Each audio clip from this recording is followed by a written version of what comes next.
Okay, HadesOmega here. I'm installing some Ricor Intiminators on the DR650 today, and I guess I'm doing a little vlog on it. So a little before and after, but it's gonna be a while. So it's like I plan to maybe take it to the off-road park next week to test it out. But right now I got a Cogent rebuilt and revalved rear shock, and then previously to that I already had like a stiffer spring. I mean, this is like the middleweight spring from Pro Cycle, and I also have some stiffer springs in the in the forks right now. With let's wait for it. I have stiffer springs in the forks right now, and it's got I'm running 10 weight fork oil right now to increase the dampening, but I think the rebounding isn't good enough, and this bike is unstable when riding in the sand, so I'm trying to make it more stable. But to do that, one of the things I did to fix that is I had these up here before, so I'm bringing them down now. I mean, they've been like that, but yeah, I'm increasing the rake. So anyway, I got here some Ricor front fork Intiminators. They're inertial active suspension. So here's what they claim it does. It increases stability in turns, increases cornering ability, reduces brake dive, rides smoother over bumps, brakes easier, wallow less in turns, reduce softness at low speed, lessen harshness over bumps, reduce bottoming out, and improve bike control. Well, wow. These two little valve thingies that are going to go in the forks can do all that. I say that's money well spent. These two valves cost about roughly cost me about $180, so they're not cheap, and they look like they're fairly simple construction. But yeah, it should be cool. We'll give it a whirl. I hear lots of good things about these. And so this is for the DR650, the 43mm Intimator inertial valve for the DR650 models 96 to 2011. It's pretty sure they never changed the forks on them. So yeah, I'm just gonna install them. Okay, so I've started. So I've taken the front wheel off first, and I'm starting to loosen these pinch bolts here. And I'm gonna drop the fork soon. I'll probably drop one, drain one, and then drop the other while the other one's draining, and then that's it. I'm gonna get my fork oil together. Okay. So I'm kind of going over the manuals for the Intiminators, these guys right here, and this is kind of like a general instruction manual here. It's not for DR650, so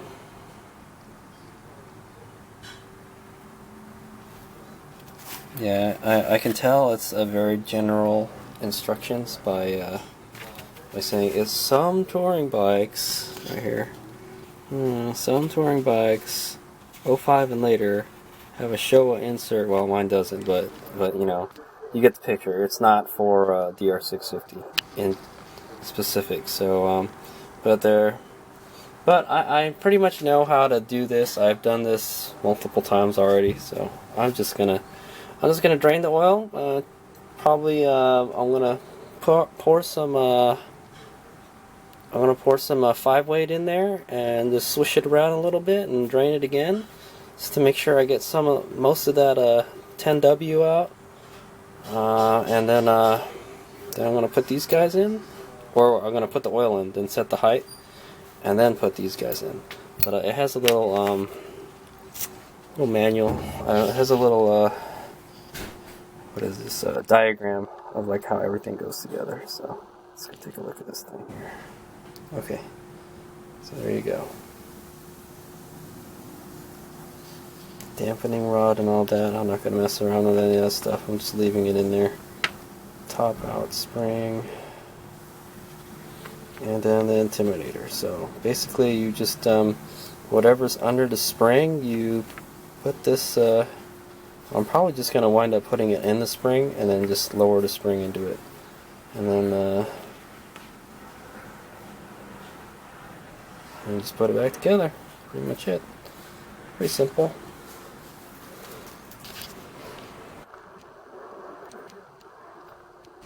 Alright, I also like to add that on the DR650, to change the fork oil, you have to take the forks out.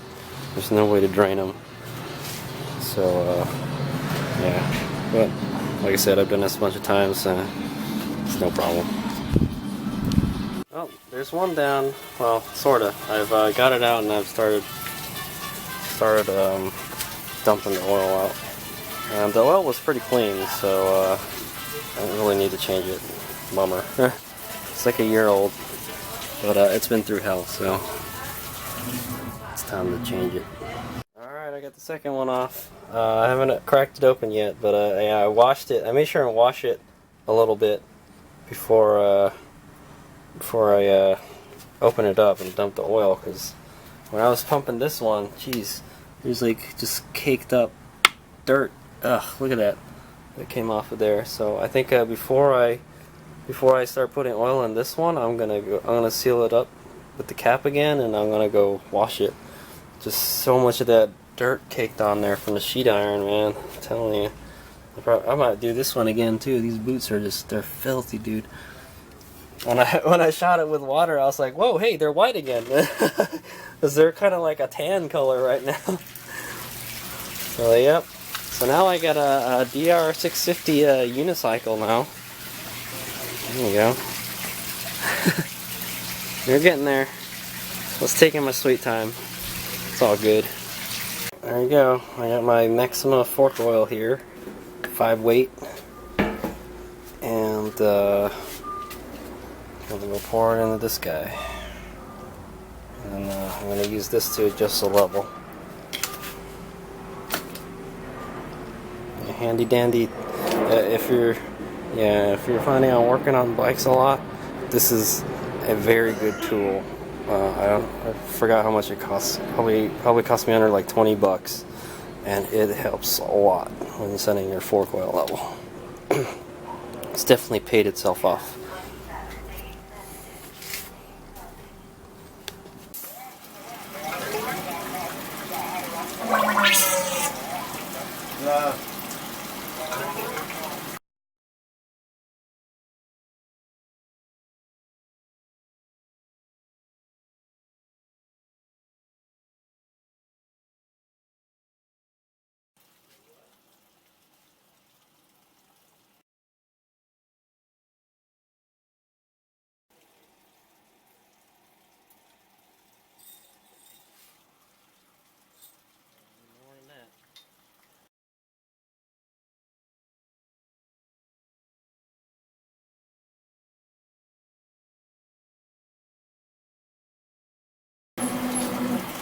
So I'm sitting at 165 millimeters. This syringe is so hard to work. Just one thing I would modify about this tool, I'll make it so it would take less effort to suck the oil out. Oh, looks like we got it. Okay. I'm gonna go dump this excess oil back into the bottle. Apologize for the washing machine. Trying to do 2 things at one time. Before I call that it, Stick this in here one more time to see if it'll suck anything else up. Looks like it's about right.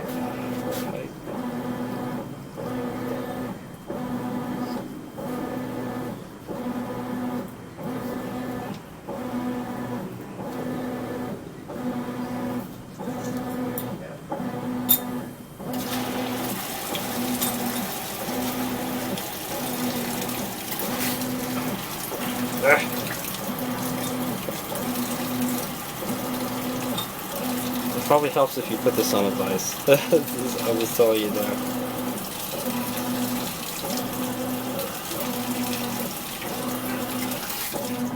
I don't think it's sucking. Getting bubbles.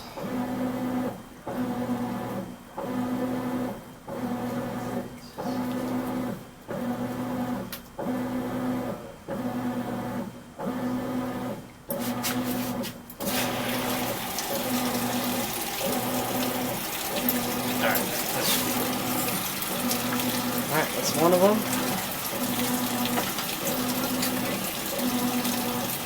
And I'm just going to drop the Intimator in there. There it is.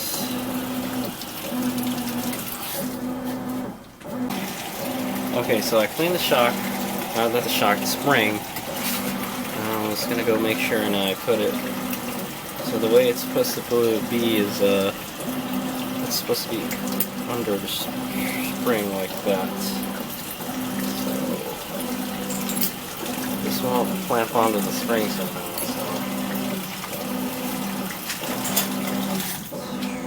So I'm just gonna drop them in there.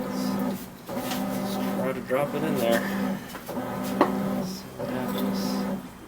Okay, so I don't think there's any way it's gonna invert itself. So it just kind of just goes in there, and then you just press it in there. I guess you can use a spring. So just use a spring to seat it in there.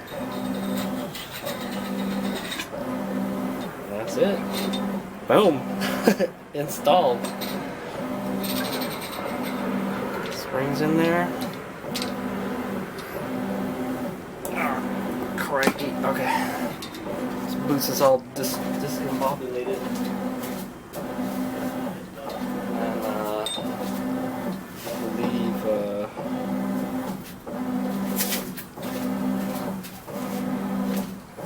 the washer goes next. Oh, I can't remember. There. Good thing this thing has a spacer and a washer. Yeah, but does the spacer go on the top or the bottom? It goes like that. Actually, I know I can't remember where the spacer goes. Alright, so indeed, I did it right. So it goes the spring, the washer in there, and then the spacer. I don't remember which side of the spacer this is on, but let's stick it back in there. And I gotta somehow this cap back on. Oh my. It's quite a bit of thread. It has quite a bit of preload, is what I want to say. Handy dandy, here.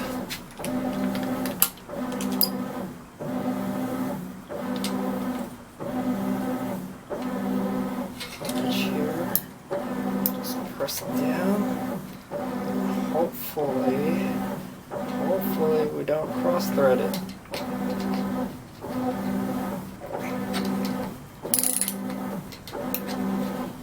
Not good.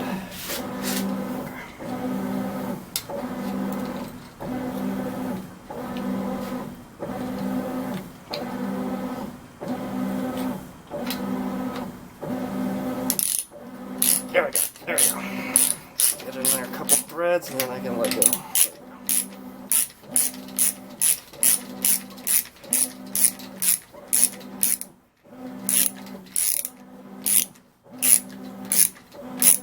And done. That was one of them. Whew. Clean it up. A little yucky. A little oil and stuff. There's one done. I just have to get this back on the bike, but I think I'm going to get the other one done while I'm at it. So I probably won't cover that one. Well, I got the second one done. Yeah, so it was pretty easy. Just like the other one, I just kind of dropped it in there, and I was pretty sure there's no way that thing would have flipped. And then I just pushed it in there with the spring, and then seated it, and I just reassembled it. Piece of cake. The hardest part is just getting the stuff off of the bike, and that's pretty cake for me too. I haven't been doing this a lot, so all I have to do is put them back on now. So here we goes. Pretty no drama. It's been a couple hours now though. I'm sure you can probably knock this out in an hour or two if you're really, you know, going at it. But I'm just taking my sweet time. Taking my sweet time. I got a beer here, you know, it's all good. So, doing my laundry at the same time, so yeah, it's a good day. And I still got another bike to do. I gotta do my KLR 650, so yay. So I don't know, I kind of just bounced this up and down a little bit. I don't know if it makes any difference. Like normally we just kind of just go down and just kind of like feel kind of pogo a little bit. You can feel it. Yeah, you can feel it. It kind of gets stiffer as it goes down. So well, maybe that's better. We'll find out when you ride it though. Okay, well, I got it back in there. It's pretty easy. So all I have to do is take it out for a spin. So I'm probably not going to do that till later. So HadesOmega out here.